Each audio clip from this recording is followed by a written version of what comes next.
Good afternoon, folks. Welcome back to the channel. If you're brand new here, welcome aboard. My name's Sandy. This is Sawing with Sandy. As you can see all around me, I am surrounded by red pine trees. These red pine trees are trees that I'm constantly going through and harvesting in order to make lumber. Now, at this point in time, I am actively thinning trees. However, I am behind and I'm not doing as much thinning as I am just cleanup. Over the winter months, we get a lot of trees that blow down. And because of that, I'm just going through and cleaning them up with the intentions of getting back to thinning so that the remaining trees that I don't cut can grow a little bit bigger. The trees in here are quite dense, as you can see. They're planted about every 6 feet or so, and well, with quite a number of acres through here, I've got a lot of trees to harvest. Whether I get to that today, tomorrow, or in 20 years, we'll see. But anyways, in here is my HM 130 Max by Woodland Mills, and this sawmill, if you've been around the channel, has cut quite a bit of lumber.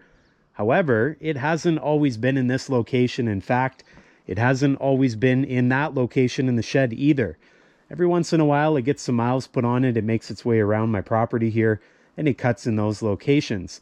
Now, prior to here, prior to there, prior to around the property, I had a older version called the HM 130, sort of the precursor to this model. It sat right about where the tractor was under my very first sawmill shed. Now, as time has gone on, I have sort of evolved my operation here, and I've figured out what works and what doesn't. And the truth of the matter is this setup is still not perfect. I think if you're anything like me, you're constantly trying to improve things. And although you think you got it dialed in, you ultimately find better things. And so this is not the perfect setup, but I'm going to tell you all about it today. What works for me, what doesn't, and what the future might hold. Welcome back.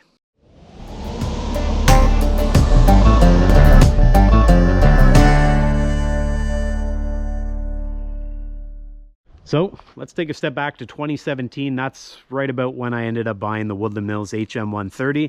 As I said before, it was the precursor to the HM 130 Max. What are you doing? Where are you going?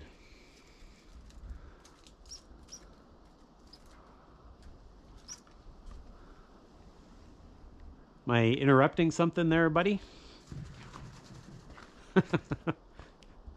Okay, well, that's a good segue into what I was going to talk about, I suppose, as he goes about his business. That red squirrel, I think, was living up in this shed all winter, and now it looks like he's going to live in this shed.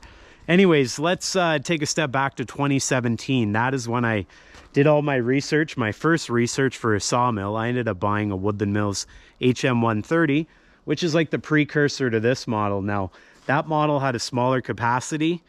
I think it had the same engine though. It didn't have a trailer and obviously didn't have the powered up or down, didn't have electric start.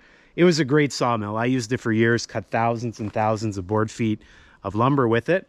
It lived right in this location, as I said. That was the spot that I put it on bunks. It had no trailer, so it was sitting right down at about this level. And it was a great sawmill. The only problem was I was down on the ground. I was walking in the dirt.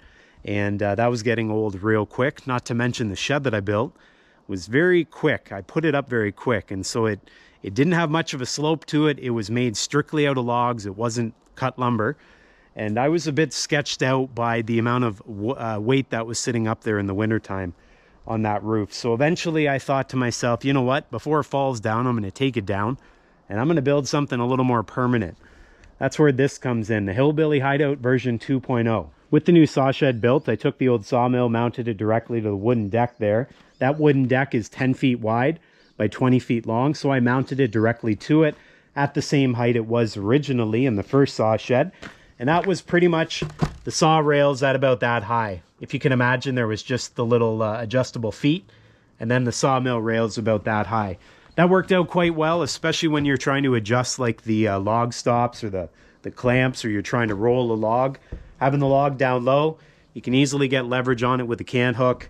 And as I said, you can adjust things nicely. And you can also fill up the gas, fill up the lubrication tank because it's at eye level, as opposed to being up higher with a trailer. So I like that height.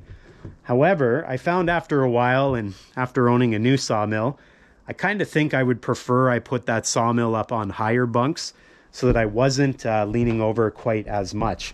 Now, one of the reasons I had it so low originally is this lumber shed. This lumber shed, which you see right beside the saw shed, it wasn't there originally.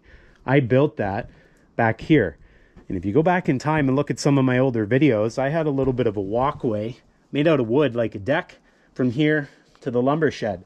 Now that was nice, having the sawmill lower, because I could cut the lumber, grab a hold of it, and then I could just step over the rails on the sawmill, walk across my little goat path over to the lumber shed. So that's why I left that sawmill nice and low. Now, one of the problems with the old sawmill as well as the new sawmill when it's up in here is the length of this building. Now that right there, that sawmill, I think it'll cut 16 feet 11-inch lumber. Now with that in mind, there's a little bit of extra sawmill off both ends of that. And so that completely fills this 20-foot long saw shed.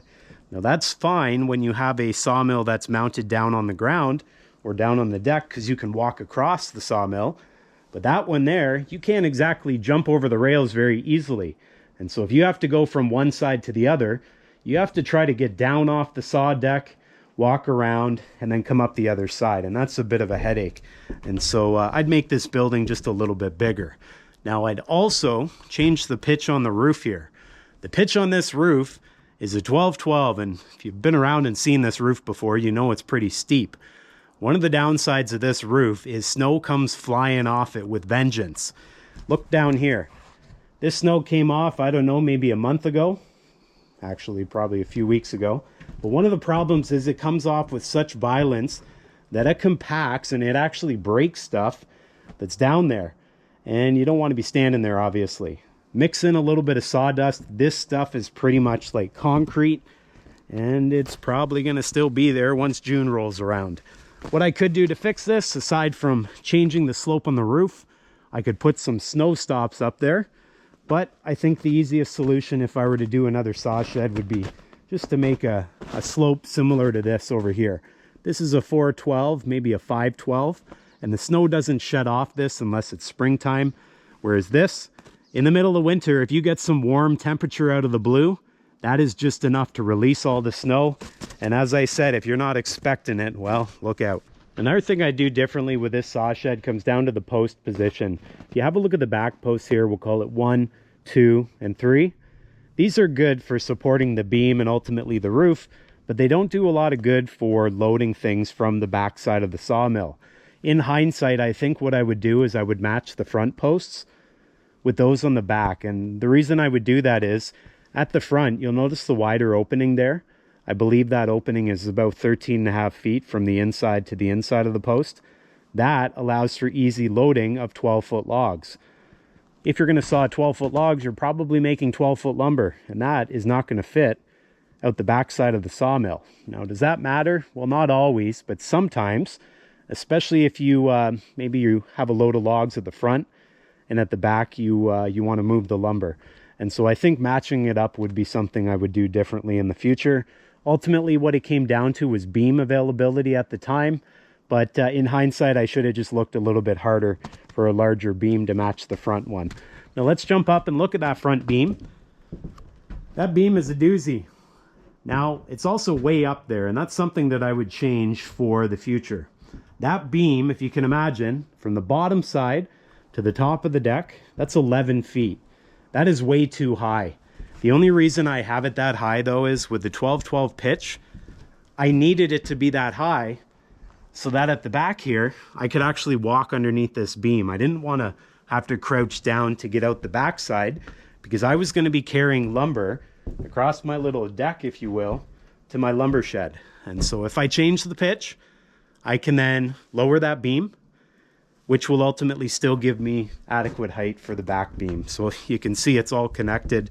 And although it seemed good on paper after years of using it, just these small things I would probably change. Ultimately, what caused me to decide on a 12-12 pitch was the fact that I could have a very open, airy feeling in here. And it also gave me a lot of natural light without having to have lights on. And it allowed me to look all the way around 360 degrees and see outside. I wanted all those things, so that's why the 12-12 pitch came in. But I think there's room for a bit of a compromise by lowering the slope down just a little bit. I think in a perfect world, a concrete pad would be ideal under my sawmill. It can be swept off. You can use a blower, get rid of the dust, get rid of the snow. You can drive heavy equipment onto to load and unload things. You can also pull the sawmill on and off very easily. However, I don't think I'm going to go down that road. It is a tremendous effort when you're way back in the woods. I don't have electricity, I don't have running water, and there's no hope for any concrete truck to make its way anywhere near me. And because of that, I'd be doing everything by hand, and I just don't think I'm there yet. If maybe in a few years I get a permanent setup that I think is going to last forever, and I'm not going to change my mind on my general layout of my sawmill, then at that point I might do that. However, I think the second best thing that I can do would be I would put down a nice compacted stone base. Now I'm going to have to get stone out here anyways for concrete, so why not bring stone out and try it on the stone for a while, maybe a few years. If after that few years the sawmill is still in a good situation, then maybe I'll put a concrete form on top, do all the work to put the concrete down. But stone is great. I can compact it.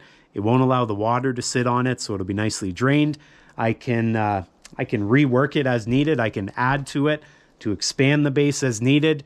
If I decide I want to move it, I can dig that stone up and I can move it where necessary. So I think stone is the best situation for me. It'll still be at the same height as the concrete. I can still drive on and drive off of it. I can still clean it relatively well. And with a good compaction, it will definitely feel very solid underfoot. You'd think after a number of years of sawing, I'd have it all figured out, but the truth is I don't. I'm constantly refining things, and I'm trying to figure out how I get logs on, how I get lumber off, and slab wood out as efficiently as possible.